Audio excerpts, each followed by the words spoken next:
दोस्तों 10 मुहर्रम के दिन इस्लाम धर्म के मानने वाले कुछ लोग ताजियां निकालते हैं, ढोल बजाते हैं और अपने आप को मारते हैं, यानी कि खुद को तकलीफ देते हैं और मातम मनाते हैं। आज की इस वीडियो में हम आपको बताने वाले हैं कि मुसलमान मुहर्रम क्यों मनाते हैं इस दिन, यानी कि 10 मुहर्रम के दिन आखिर ऐसा क्या हुआ था कि जिसकी वजह से मुसलमान 10 मुहर्रम के दिन मातम मनाते हैं। और यही नहीं, साथ ही हम आपको ये भी बताने वाले हैं कि इस्लाम में ताजिया की शुरुआत कब और कैसे हुई। सबसे पहला ताजिया कब और कहां पर निकला जानकर आप भी हैरान रह जाओगे। इसलिए आज का ये वीडियो आप सभी के लिए बहुत ही ज्यादा खास है। आप इसको आखिर तक जरूर देखें और आप सबसे ये गुजारिश है कि आप इस वीडियो को लाइक करें या ना करें, मगर मेहरबानी करके इसे शेयर जरूर कर दें ताकि ये जानकारी और भी लोगों के पास में पहुंच जाए। तो चलिए दोस्तों, शुरू करते हैं। दोस्तों सबसे पहले तो हम आपको बता दें कि 10 मुहर्रम के दिन हजरत इमाम हुसैन को और आपके छोटे छोटे बच्चों को करबला के मैदान में भूखा प्यासा शहीद कर दिया गया था, जिनकी याद में, यानी कि हजरत इमाम हुसैन की शहादत को याद रखते हुए 10 मुहर्रम के दिन मुसलमान मातम मनाते हैं।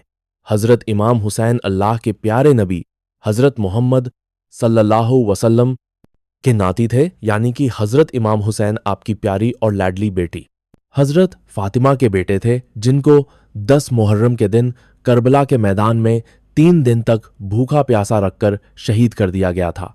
उस वक्त हजरत इमाम हुसैन के साथ में उनके घर के छोटे छोटे बच्चे और औरतें भी थी, उन सबको भी शहीद कर दिया गया था। दोस्तों, मुहर्रम के इतिहास को गहराई से समझने के लिए हमें तारीख के उस हिस्से में चलना पड़ेगा जहां से इस जंग की शुरुआत हुई थी। इसलिए आप इस वीडियो को बगैर स्किप किए आखिर तक इसे गौर से जरूर देखना। दोस्तों, यह उस वक्त की बात है जब इस्लामी खिलाफत यानी कि खलीफा का राज हुआ करता था। खलीफा उस वक्त दुनिया में तमाम आबादों से गौर से जाजो भी था। मुसलमानों का प्रमुख नेता हुआ करता था अल्लाह के प्यारे नबी हजरत मोहम्मद सल्लल्लाहु वसल्लम के फरमान पर 4 खलीफा चुने गए थे। यह खलीफा हमेशा ही लोगों की राय के हिसाब से चुने जाते थे। खिलाफत के तकरीबन 50 साल के बाद इस्लामी दुनिया में घोर अत्याचार का दौर आ गया था, क्योंकि उस वक्त सीरिया के गवर्नर यजीद ने धोखे से अपने आप को खलीफा घोषित कर दिया था, जो कि एक बहुत ही जालिम और बुरा इंसान था। उसके काम करने का तौर तरीका ठीक बादशाहों के जैसा था। वह लोगों पर तरह तरह के जुल्म और सितम किया करता था, अत्याचार करता था, इस्लाम के कानून कायदों से हटकर काम करता था। इसलिए हजरत इमाम हुसैन यानी कि अल्लाह के प्यारे नबी के नाती ने उस जालिम यजीद को खलीफा मानने से इनकार कर दिया था। इस बात से नाराज होकर जालिम यजीद ने अपने लोगों को हुक्म देकर भेजा कि जाओ उस हुसैन के पास में और जाकर उससे कह दो कि या तो वह मेरे आदेश का पालन करें, और अगर मेरी बात को वह नहीं मानता है तो उसकी गर्दन काटकर मेरे पास में ले आओ अपने आका का। हुक्म पाकर यजीद के लोग हजरत इमाम हुसैन के पास में पहुंचे और यजीद की बात मानने के लिए कहने लगे। इस पर हजरत इमाम हुसैन ने ऐसे आदमी का कहा मानने से इनकार कर दिया जो खुद को अल्लाह मानने लगा था। हजरत इमाम हुसैन ने कहा कि मैं एक ऐसे जालिम, विभाचारी, भ्रष्टाचारी और खुदा को ना मानने वाले के आदेश को कभी नहीं मानूंगा। इसके बाद हजरत इमाम हुसैन अपने बीवी बच्चों को साथ लेकर मक्का शरीफ में चले गए। लेकिन इधर दूसरी तरफ जब यजीद ने इमाम हुसैन की बात को नहीं सुना तो वह गुस्से से लाल हो गया और फिर उसने अपने लोगों को यात्री बनाकर मक्का में भी भेज दिया और हजरत इमाम हुसैन को मारने का आदेश दे दिया। जब यह बात हजरत इमाम हुसैन को पता चली तो वह जैसे तैसे करके अपने परिवार के साथ में ईरान की ओर रवाना हो गए, क्योंकि हजरत इमाम हुसैन खून खराबा से बचना चाहते थे। इसलिए फिर वह अपने बीवी बच्चों और खुद साथियों के साथ में ईरान के करबला में जाकर रहने लगे। लेकिन यजीद की फौज वहां पर भी पहुंच गई और जाकर उसने सबसे पहले पानी की फुरात नहर पर अपना कब्जा जमा लिया। उस वक्त हजरत इमाम हुसैन ने उस फौज से कहा कि मुझे एक रात की मोहलत दे दो ताकि मैं अल्लाह की इबादत कर सकूं। उस रात को आशुरा की रात कहा जाता है। उस पूरी रात को हजरत इमाम हुसैन ने अल्लाह की इबादत की। फिर जैसे ही सुबह हुई तो जंग शुरू हो गई। जंग में हजरत इमाम हुसैन के तमाम साथी शहीद हो गए। और यही नहीं, हजरत इमाम हुसैन का 6 महीने का बेटा अली असगर प्यास से बेहाल होने लगा था।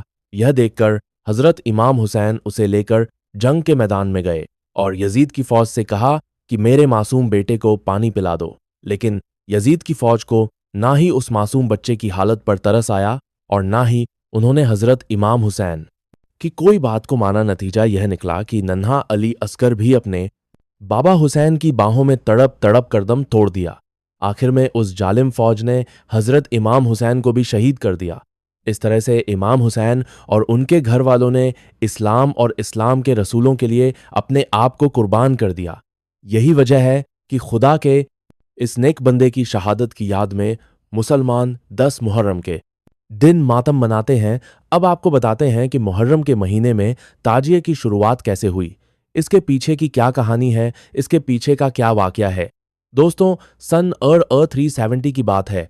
उस वक्त भारत, पाकिस्तान, बांग्लादेश और अफगानिस्तान ये सब देश शामिल में ही थे, यानी कि 8370। ये उस वक्त की बात है जब भारत एक विशाल देश हुआ करता था। उस वक्त भारत में तैमूर लंग नाम के एक राजा की हुकूमत हुआ करती थी। तैमूर लंग तुर्की का रहने वाला एक बादशाह था। उसको हजरत इमाम हुसैन से बहुत ज्यादा मोहब्बत थी। इसीलिए जब भी मुहर्रम का महीना आता तो वह बादशाह रोजा ये इमाम हुसैन की जियारत के लिए इराक में जरूर जाया करता था। यानी कि तैमूर लंग हर साल मुहर्रम के महीने में ईरान जरूर जाता था। लेकिन एक बार ऐसा हुआ कि तैमूर लंग सख्त बीमार पड़ गया और वह इतना ज्यादा बीमार हो गया कि वह उठकर चलने फिरने के लायक भी ना बचा। बड़े बड़े हकीमों ने और तबीब ने उसका खूब इलाज किया, लेकिन उसकी बीमारी का कुछ भी इलाज ना हो सका।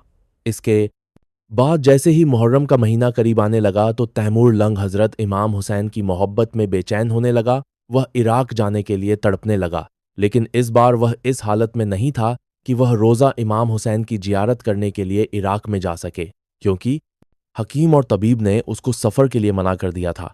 ये देखकर तैमूर लंग अपने बिस्तर पर पड़ा पड़ा परेशान रहने लगा। उस वक्त तैमूर लंग का एक खास मंत्री था जो कि सिया समुदाय से था। वह सबसे खास मंत्रियों में से एक मंत्री था। एक दिन बादशाह तैमूर लंग ने उसको अपने पास में बुलाया और अपनी इस परेशानी के बारे में उसको बताया और साथ ही उससे कहा कि वह कोई ऐसा रास्ता निकाले कि वह किसी भी तरह से रोजा इमाम हुसैन की जियारत कर सके। बादशाह की इस परेशानी को देखकर फिर उस सिया मंत्री ने अपने तमाम आवाम में ऐलान करवा दिया कि जो भी कोई रोजा इमाम हुसैन की शक्ल में, यानी कि जो भी कोई उसका हूबहू नक्शा बनाकर लाएगा, उसको देखते इसका आजज बादी होसा ऐलान करवा दिया कि जो भी कोई रोजा इमाम हुसैन की शक्ल में, यानी कि जो भी कोई उसका हूबहू नक्शा बनाकर लाएगा, बादशाह की तरफ से एक बहुत बड़ा इनाम दिया जाएगा। ये सुनकर फिर उस जमाने के जो बड़े बड़े कलाकार थे उन सब ने मिलकर रोज़ाई इमाम हुसैन के जैसा मॉडल बनाना शुरू कर दिया। इसके लिए उन्होंने बांस की लकड़ियों का इस्तेमाल किया। आखिरकार उन्होंने बांस की लकड़ियों को जोड़कर रोज़ा इमाम हुसैन के जैसा बड़े ज़ादमान हुसैन इन बांस से इल्बाट किया और रोज़ाई इमाम हुसैन के जैसा बड़ इमाम हुसैन के जैसा नक्शा बना दिया। फिर उसको खजूर के पत्तों से और दूसरी चीज़ों से सजाया गया। आखिर में जब यह मॉडल पूरी तरह से बनकर तैयार हो गया तो फिर उसको बादशाह तैमूर लंग के सामने पेश किया गया। रोज़ा इमाम हुसैन का मॉडल देखकर बादशाह बहुत खुश हुआ, इसलिए फिर बादशाह ने उन कलाकारों को बहुत सारा इनाम दिया। हम आपको बता दें कि यह बात सन 170 की है। उस दिन पहली बार यहाँ ताजिया बनकर तैयार हुआ था। जिन ताजियों को आज हम और आप देख रहे हैं उनकी शुरुआत उसी दिन से हुई थी। दोस्तों, इसके बाद तैमूर लंग के उस ताजी की चर्चा दूर दूर तक होने लगी और यही नहीं, रशिया और चाइना के कई हिस्सों में भी यह बात फैल गई। इसके बाद जिन लोगों फ्रैड कर बोर्ड कर जो उस ताजी की चर्चा दूर दूर तक होने लगी और यही नहीं, रशिया को हजरत इमाम हुसैन से सच्ची मोहब्बत थी। वह सब लोग इस ताजिया की जियारत करने के लिए आने लगे। अब हर साल तैमूर लंग को खुश करने के लिए तरह तरह के ताजिए बनाए जाने लगे। मगर हम आपको बता दें कि तैमूर लंग का यह काम ज्यादा दिनों तक नहीं चल सका, क्योंकि एक दिन अचानक ही बादशाह की मौत हो गई। लेकिन तब तक ताजिया बनाने का यह रिवाज पूरे भारत में नहीं बल्कि दुनिया के कई और हिस्सों में भी फैल चुका था। इसके बाद धीरे धीरे भारत का बंटवारा होने लगा। भारत, पाकिस्तान, बांग्लादेश और अफगानिस्तान यह सब देश अलग अलग हो गए, मगर ताजिया बनाने का रिवाज वैसे ही चलता रहा। यही वजह है कि इन देशों में आज भी मुहर्रम के महीने में ताजिया बड़ी धूमधाम के साथ में निकाला जाता है। हम आपको बता दें कि ताजिया निकालने का यह रिवाज भारत से ही शुरू हुआ था। इसलिए आज भी यह रिवाज भारत के आसपास में फैला हुआ है, यानी कि इन्हीं देशों में सिर्फ यह ताजिया निकाला जाता है। इसके अलावा सऊदी अरब समेत किसी भी इस्लामिक देश में यह ताजिया नहीं निकाला जाता है। उम्मीद करता हूं कि आज की हमारी ये जानकारी आपको पसंद आई होगी। अगर आपको आज का ये वीडियो अच्छा लगा हो तो आप इसे दिल से एक लाइक ज़रूर कर दें और मेहरबानी करके इसे शेयर भी कर दें ताकि और भी लोगों के पास में ये जानकारी पहुंच जाए।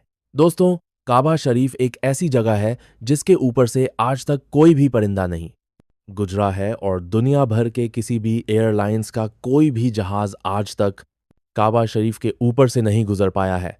कुदरती तौर पर अल्लाह ताला ने काबा शरीफ की डायरेक्शन ही ऐसी रखी है कि कभी भी चांद और सूरज भी काबा शरीफ के ऊपर से नहीं गुजर पाए हैं।